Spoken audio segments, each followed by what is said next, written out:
அக்கா, அம்மாங்களுக்கு ஒரு குஷியான செய்தி. சும்மா அரைக்கிற வேலை இனி ஈஸி. அரசு 5000 ரூபாயை அள்ளி கொடுக்கப் போகுது கிரைண்டர் வாங்க. நம்ப முடியலல்ல?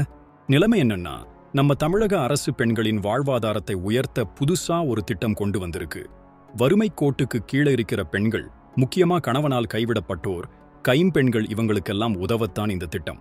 நீங்க 10,000 ரூபாய்க்கு மேல மாவு அரைக்கிற மெஷின் வாங்குனா பாதி காசு, அதிகபட்சமா 5000 ரூபாய் அரசு கொடுக்கும். இது நம்ம ஊர்ல பல பேருக்கு கை கொடுக்கும்ல. உதாரணத்துக்கு, வீட்டுல மாவு அரைச்சு இட்லி, தோசை விக்கிறவங்க, இல்ல சின்னதா பிசினஸ் பண்றவங்களுக்கு இது ரொம்ப உதவியா இருக்கும். முக்கியமா சென்னை மாவட்டத்துல இருக்கிறவங்க கவனிக்கணும். நீங்க தமிழ்நாட்டிலேயே பிறந்தவரா இருக்கணும், 25 வயசுக்கு மேல இருக்கணும், உங்க ஆண்டு வருமானம் 1,20,000க்குள்ள இருக்கணும். வட்டாட்சியர்கிட்ட இருந்து எல்லா சான்றிதழ்களையும் வாங்கி சென்னையில் இருக்கிற மாவட்ட சமூக நல அலுவலகத்துல ஜூலை 25, 2025க்குள்ள விண்ணப்பிக்கணும். அப்புறம் தாமதமா கொடுத்தா அப்ளிகேஷன் கேன்சல் ஆயிடும், ஜாக்கிரதை.